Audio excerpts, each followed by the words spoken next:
So you know how to represent radicals as fractional exponents. You also have worked with simplifying radicals, and then you've looked at how their graphs behave and what transformations can occur. Now we're ready in section 5.4 to actually solve equations that include these radicals or rational exponents. So in example 1, they've definitely given us a graph. So we have a visual here, which you can always use Desmos to graph each side of the equation and find where they meet. Remember, when you have an equation or an equal sign, it means you're looking for what value of x can be substituted, simplified out, and equal 3. You could do guess and check, but we want to find more efficient ways to solve these. So we're going to work with the solving first here, and then we'll talk about the graph and how it compares. Your first step is to try to get x alone. So this minus 1, if we add 1 to both sides, we'll have the square root of x plus 5 equals 4. To cancel out a square root, you saw this in section 5.2, I believe it was, you're going to square both sides because squaring a square root will cancel them out.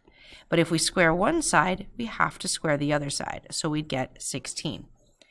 Now here we can just subtract our 5 from both sides and solve that our x will equal 11. This is verified over here on the graph. If we go look, when they cross, when the square root function that's in orange meets the line of 3 that's blue, we see x is 11 and the y value is 3. Going back to the substitution idea, if we put 11 in here, 11 plus 5 is 16. The square root of 16 minus 1, so the square root of 16 is 4 rather, and then take away 1 is 3. We can indeed check our answer not only graphically, but we've solved it algebraically. If we look at part B, here we'll speed through. We're going to subtract 2. The cube root of x is 2, and so now we need to cube both sides. 2 to the third is 8, and x would be 8. We could verify that graphing as well. On the triads, for example 1, I've color-coded them here and graphed them on Desmos just so you can see that this green line of 5 and this equation of square root of x minus 2 plus 3, they meet at 6, 5. That means if I plug in a 6 here, I will get the equation to equal 5. You would solve that algebraically. One thing to remember, if you ever have a square root, you'll definitely have to square something to cancel that out. If you have a cube root, you'll definitely have to cube something to find the x value. You can use your teacher's answer key to solve, or to check these answers rather, but one thing to keep in mind, they mention on this habits of mind, you wouldn't want to square things right away here, because you have this plus 3. That will just only make it more complicated. Instead, you would want to remove that 3 from both sides by subtracting. So in this case, remember, save the root part till the very last moment that you can. So you'd have the square root of x minus 2 equals 2, and now is when you would square it. When we see a lot of words in math, some of our first instinct is to skip that problem. But let's just look how some of these square root or radical functions can be used in a real-world situation. This function models a distance x that you are from the edge of the bridge on this Golden Gate Bridge, and it would tell you how tall y, the value of the cable, is. So they say how far is the cable from the roadway. So when you think of that, that's not how far out you are, the cable from the roadway. You have the road and the cable's up here. So that's going to be your y distance. They're asking, what is the y value when you're 200 feet from the middle of the bridge? 200 feet out, that is. Normally when we see an equation like this, we plug in or substitute in a value into the equation. But in this case, the 200 feet from the middle of the bridge is the x value. This is a case where we're going to need to rearrange this equation involving a radical, just like we've been doing on example 1. To get rid of this division by this nasty decimal here, I would multiply by it on both sides first. Then I would need to get rid of that square root here, so square root would be canceled by squaring, and so I would square both sides. When I square 2.1166, I'd get 4.48, and that would equal y minus 220, and then I simply can add the 220 to both sides, which would give me 224.48 feet. That is how high the cable would be from the ground. The triad number 2 gives you the same type of an equation. We have a square root. They give you the vehicle's speed, v, in terms of how long it takes for it to stop, the distance it takes to stop. They're going to ask for an equation of the stopping distance. They want to get d alone. So we could take our original equation and try to get that d isolated. Our first step would be to get rid of the 3.57 by division, because that's the opposite of the multiplication that's occurring. And then, in order to cancel out that square root of the d, I would square both sides. So my final equation would be d equals quantity v over 3.57 squared. For example 3, we still have our radical in an equation. We're trying to figure out which x value I could substitute in. Now we have 2 different x values though, and I need to plug in the same x value into both sides to make each of the sides of the equation come out to the same value, so they're equal. Well, in order to do this, we're going to square both sides, because I have this side, I want to get rid of that root. So if I square this side, that's just going to get rid of the root for me. The square root and the squared cancel. The tricky part is, when you square this side, you're not just going to have x squared minus 16. That's a very common mistake, so we want you to be very careful there. Squaring this means you'd want to use parentheses around it and square it, which would actually look like x minus 4 times x minus 4.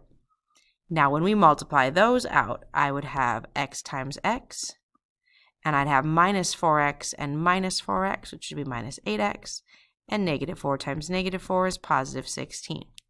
From here, I'm going to get everything on the same side, and because my x squared is positive, I'll leave it on the right. I'm going to add 2 to both sides, and notice how I'm going to put it below the 16 because it's just a number. And I'm going to subtract 3x from both sides to get this side to be 0. And then I'm going to see if I can figure out what answers might make this parabola or quadratic go to 0.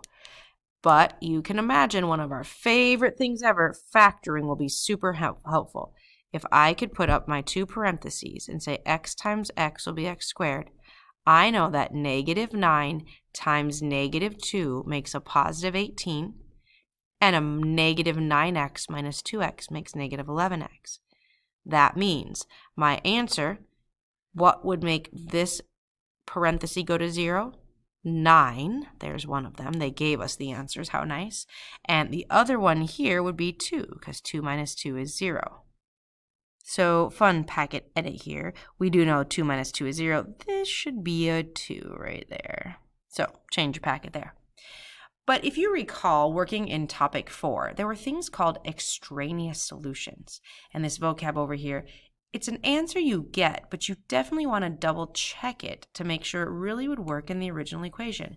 That is, can I put 9 back into both these places, or can I put 2 back into both these places? We want to check. So by substituting the 9 back into this original radical equation, I get 9 times 3 to be 27, but take away 2 is 25, and indeed the square root of 25 does come out to 5. But if I take 3 times 2 and I get 6, minus 2 is 4, the square root of 4 does not equal 2 minus 4. That would say 2 is not equal to negative 2. So we would say our answer to this problem is that x equals 9, but our extraneous solution is x equals 2. We thought both of them would work, but it turns out one of them doesn't. If you look graphically down here, when you have the original equation and you graph both sides, the root one in orange and the line in blue, the square root function only is in the positive region, hitting at 9, 5. Whereas when you square both sides, you actually are creating a parabola by squaring x minus 4. So this blue parabola that we created on the right side, you now create two solutions. One of them isn't really a solution. This 2, 4, 1 we found to be extraneous. So the whole extraneous idea comes into play when we begin squaring both sides to get rid of the radical. You'll always want to check your final answers in the original equation to make sure none of them are extraneous. For the most part, you can go through this try it through on your own, but I did graph this line y equals x in blue and the square root of 7x plus 8. I know the answer is going to be 8, 8, but odds are good. Like if I square both sides, it doesn't mean you're always going to get an extraneous solution. Now you'll note I am moving everything to the left side by subtraction, and I will factor it. I know x times x is x squared, and 8 times 1 is 8. Here I get x could be 8 and x could be -1. I know graphically the only answer is 8, but the -1 I would find is incorrect if I plugged in my -1 to the original. This would say that -1 equals the square root of 1.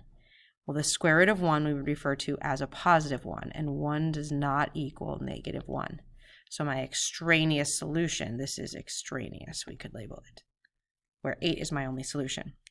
On the find the mistake down here, I already mentioned it once, but when you square a square root, they cancel. So this is lovely. But when you square x plus 2, remember you do not just square both terms.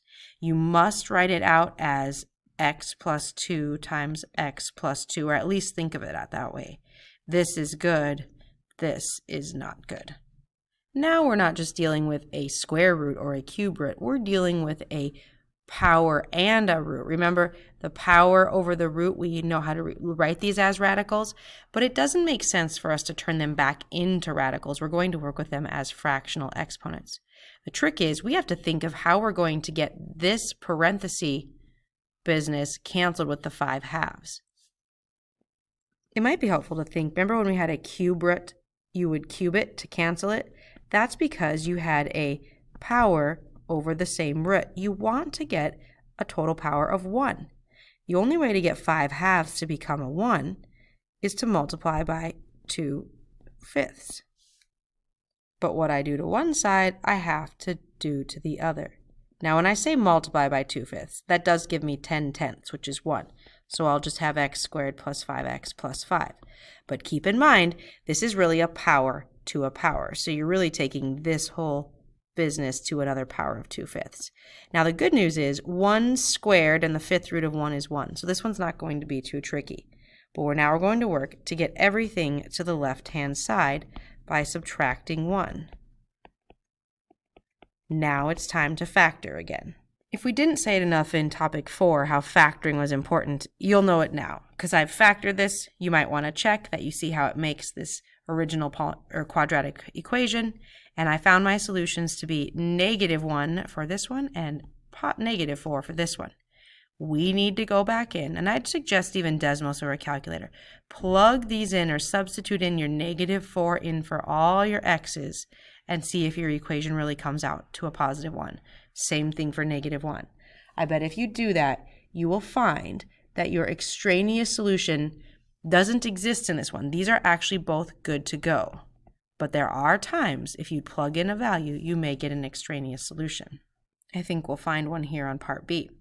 Let's work with this fractional one first. Remember, we want to get this to become a 1. So if I multiply by 2/3, or take that to the power of 2/3, I will also get that to be a 1. So this x plus 18 is good to go because this became 6/6. But this one becomes x minus 2. We take 3 times 2/3. Well, that is 6/3, which is 2. Now, by the power of the pause button, I've done a lot here. So you may want to pause and look at what all I did.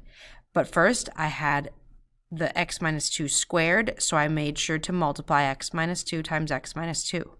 Then I moved everything to the right side by subtracting x and subtracting 18, which gave me this quadratic. I knew 7 times 2 made 14, or -14, and I found my solutions to be 7 and -2. I would want to then plug in each of those, and this is tedious, but you need to do this when solving them. Plug in your 7 into both sides. Again, I recommend Desmos, just type it as you see it, but like a 7 plugged in, and the -2. It turns out that this 7 is good, but your -2 is the extraneous solution.